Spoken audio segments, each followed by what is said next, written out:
নমস্কার, আইনজীবী ফিরদৌস শামীম বলছেন? হ্যাঁ, বলছি। আজকে আমরা একটা অভিনব দৃশ্য দেখলাম, যেখানে মুখ্যমন্ত্রী মমতা বন্দ্যোপাধ্যায় তিনি ইডি যখন আইপ্যাকের অফিসে রেড করছে, আইপ্যাকের কর্ণধার প্রতীক জৈনের বাড়ি থেকে সবুজ ফাইল হাতে নিয়ে সহ কিছু নথি নিয়ে বেরিয়ে আসছেন মুখ্যমন্ত্রী মমতা বন্দ্যোপাধ্যায়। তো স্বভাবতই এই প্রশ্ন বিষয়টিকে কেন্দ্র করে বিভিন্ন মহলে একাধিক প্রশ্ন উঠতে শুরু করেছে। এই ঘটনাটাকে আপনি কিভাবে দেখছেন? কি বলবেন আপনি? এখন রাজ্যের মাননীয় মুখ্যমন্ত্রী, তিনি প্রশাসনিক প্রধান, তিনি আবার এই রাজ্যের পুলিশ মন্ত্রী। রাজ্যের আইন শৃঙ্খলা ঠিক রাখার দায়িত্ব তার হাতে। তিনি একটি সাংবিধানিক পদে আছেন, তিনি সংবিধান সম্মত ভাবে রাজ্য পরিচালনা করবেন, এটাই স্বাভাবিক। কিন্তু তিনি কি করেছেন? তিনি সংবিধান সম্মত ভাবে রাজ্য পরিচালনার বদলে একটি ইনভেস্টিগেটিভ এজেন্সি ইনভেস্টিগেশন করছে, সেখানে গিয়ে তারা সার্চ করছে, সেখান থেকে যা ইনক্রিমেটিং ডকুমেন্ট পাবে, যেগুলো তারা মনে করবেন যে সেগুলো নিয়ে যাওয়া প্রয়োজন, সিজ করে তার সিজার লিস্ট তৈরি করবেন, সিজার লিস্টটা দেবেন যার কাছ থেকে সিজ করছেন, এবং সেই ডকুমেন্ট গুলো নিয়ে যাবেন। এটাই স্বাভাবিক পদ্ধতি। কিন্তু তিনি কি করলেন? রাজ্যের মুখ্যমন্ত্রী তিনি গিয়ে সেখান থেকে ডকুমেন্ট গুলো নিয়ে চলে এলেন। তাহলে এটা কি হলো? এটা হচ্ছে তথ্য প্রমাণ লোপাট। তার কারণ হচ্ছে যে ইডি প্রেস রিলিজ করে বলেছে যে কি এভিডেন্সেস গুলো, যেগুলো একেবারে অত্যন্ত গুরুত্বপূর্ণ, সেই কি এভিডেন্সেস গুলোকে নিয়ে চলে এসছে। ফলে এই যে গুরুত্বপূর্ণ নথি নিয়ে চলে এলেন, ইডি আধিকারিকরা সেখানে তদন্ত করছিল, মানে সরকারি কাজ করছিল, সেই সরকারি কাজে বাধা প্রদান করলেন, তথ্য প্রমাণ লোপাট করলেন, তথ্য চুরি করলেন, ডকুমেন্ট চুরি করলেন, এবং সঙ্গে আরো কিছু লোকজন নিয়ে, মোর দ্যান 5 লোকজন নিয়ে তিনি এই ডকুমেন্ট গুলো চুরি করলেন। মানে এটা ডাকাতি হলো। আর তাকে সহযোগিতা করলেন আইএস আইপিএস অফিসাররা। দেখুন, তার নিরাপত্তায় পুলিশ কর্মীরা থাকেন, আইপিএস অফিসাররাও থাকেন।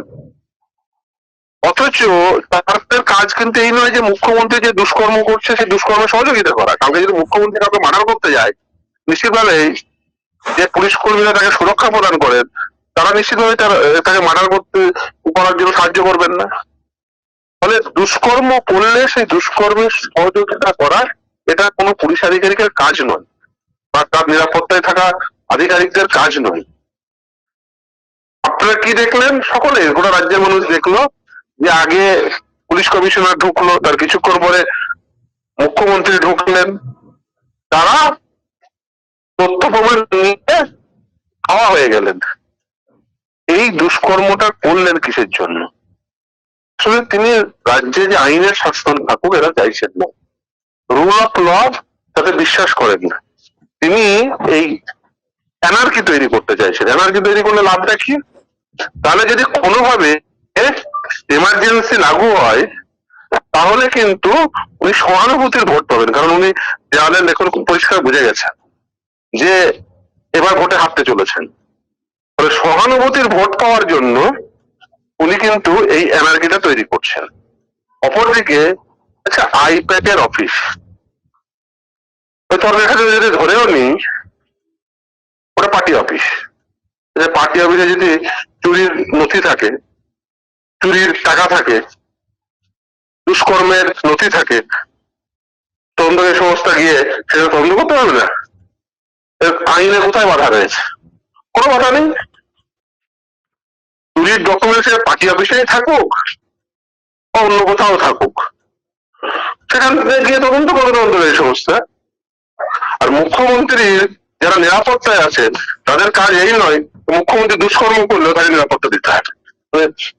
দুষ্কর্ম করার সময় যারা পুলিশ আধিকারিকদের উচিত ছিল এই দুষ্কর্ম করা থেকে মুখ্যমন্ত্রীকে বিরত রাখা, আর ইডির উচিত ছিল এই দুষ্কর্ম করার জন্য তাকে গ্রেপ্তার করা। এখনো পর্যন্ত গ্রেপ্তার করেনি। আমি আশা করবো আজকে রাতের মধ্যে অন্তত তাকে গ্রেপ্তার করবে। তার কারণ মুখ্যমন্ত্রী যে কাজ করেছেন তাতে তাকে অ্যারেস্ট করা উচিত। যদি এটা না করেন তাহলে কিন্তু এরকম খারাপ দৃষ্টান্ত হবে। আর ইডির কাজ এই নয় আদালতের সামনে এসে কান্নাকাটি করা। তদন্তকারী সংস্থা তারা তদন্ত করছেন, এত কেন্দ্রীয় বাহিনী রয়েছে, তাদের হাতে বন্দুক রয়েছে, ওই বন্দুকের নলে কি গুলির বদলে কি মানে ইয়ে হয়ে আছে নাকি, ওই হাওয়া আছে নাকি, গুলি নেই? মুখ্যমন্ত্রী ফটফট করে হেঁটে চলে গেলেন, ফাইল নিয়ে চলে এলেন, কেউ বাধা দিল না, কেউ কিছু বললো না, এসে আদালতের সামনে কান্নাকাটি করছেন, যখন আদালতে মামলা করতে পারেননি, মামলা ফাইল করতে পারেননি, তার আগে তৃণমূল কংগ্রেসের মামলা ফাইল হয়ে যাবে। বলে এসব আসলে পুরোটাই গিমিকবাজি, পুরোটাই নাটক। মুখ্যমন্ত্রী ওখান থেকে যখন বেরিয়ে আসছেন তখন তিনি সাংবাদিকদের মুখোমুখি হয়ে বললেন, ন্যাস্টি হোম মিনিস্টার, নটি হোম মিনিস্টার, তৃণমূল কংগ্রেসের ইলেকশন স্ট্র্যাটেজি চুরি করতে হোম মিনিস্টার ইডিকে পাঠিয়েছে। আম, এক মুখ্যমন্ত্রীর পদমর্যাদার বা এমন একজন ব্যক্তি এবং সাংবিধানিক ক্ষমতার বলে, মানে শুধুমাত্র সাংবিধানিক ক্ষমতার বলে যে কোনো তদন্তকারী সংস্থার কাজকে আটকে দিতে পারেন, আইন কি বলবে? দেখুন, মুখ্যমন্ত্রীর নিশ্চিতভাবে এটা জানা আছে যে ইডি স্বরাষ্ট্র দপ্তরের অধীন না। ইডি হচ্ছে আসলে ফিনান্স ডিপার্টমেন্টের আন্ডারে। তাহলে স্বরাষ্ট্রমন্ত্রীর নাম করলেন কেন?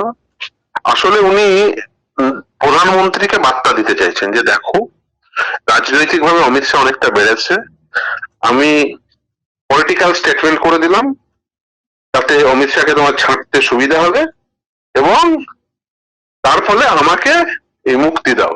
আর আইপ্যাকের অফিসে রেড করেছে। মুখ্যমন্ত্রী এত উদ্গ্রীবতা কিসের জন্য? মুখ্যমন্ত্রীর উদ্গ্রীবতা এই কারণেই, তার কারণ হচ্ছে যে ওই আইপ্যাকের অফিস থেকে যা যা পাওয়া যাবে সেটা তাকে বিড়ম্বনায় ফেলবে, তাদের দলকে বিড়ম্বনায় ফেলবে, প্রথম। দ্বিতীয় হচ্ছে মুখ্যমন্ত্রী অ্যানার্কি চাইছেন, এই অ্যানার্কির ফলে আসলে যেটা হবে সেটা হচ্ছে ইমার্জেন্সি সিচুয়েশন তৈরি হবে। যদি ইমার্জেন্সি ডিক্লেয়ার করে তাহলে তিনি সহানুভূতির ভোট পাবেন। তাহলে ওনার অঙ্কটা কিন্তু খুব পরিষ্কার, উনি সেই পরিষ্কার অঙ্কে আগাচ্ছেন। কিন্তু প্রশ্ন হচ্ছে যে এই ঘটনার ফলে কারা গ্রেফতার হতে পারেন? মুখ্যমন্ত্রী সহ যে ওনাকে যারা সহযোগিতা করেছেন তাদের প্রত্যেকে গ্রেফতার হওয়া উচিত। কেন্দ্রের সরকারের উচিত আইএএস আইপিএস অফিসার যারা আছে, সিসিএস রুলের যারা গভর্ন হন, তাদের প্রত্যেকে বিরুদ্ধে ডিসিপ্লিনারি প্রসিডিংস ইনিশিয়েট করা উচিত, ডিপি স্টার্ট করা উচিত। বিচারপতি শুভ্রা ঘোষের সিঙ্গেল বেঞ্চে এই মামলার শুনানি আগামীকাল। একদমই। দেখুন, ইডি কিন্তু মামলা করেনি, আপনারা মানে ইডি, আমি হয়তো সেখানে গিয়ে বলেছেন, কিন্তু ইডির আমি মামলা মানে অন্তত লিস্টে পাইনি। তৃণমূল কংগ্রেস মামলা করেছে। হেমাসিটা এখানে ইডি ব্যর্থ হলো তাকে গ্রেপ্তার করতে, ইডি মেনশন করেছে মামলা রুজু করতে ব্যর্থ হলো। ইন দা মিন ওয়াইল তৃণমূল কংগ্রেস মামলা ফাইল করে দিল, যে মামলার ফলে হয়তো তারা কোনো হয়তো একটা ইয়ে পাবে, তারা একটা বর্ম পাবে, বর্ম ব্যবহার করবে। ইডি সেই পাথরেটাও ক্রিয়েট করে দিল মামলা ফাইল না করে। একেবারেই। অনেক ধন্যবাদ দাদা। নমস্কার। ধন্যবাদ।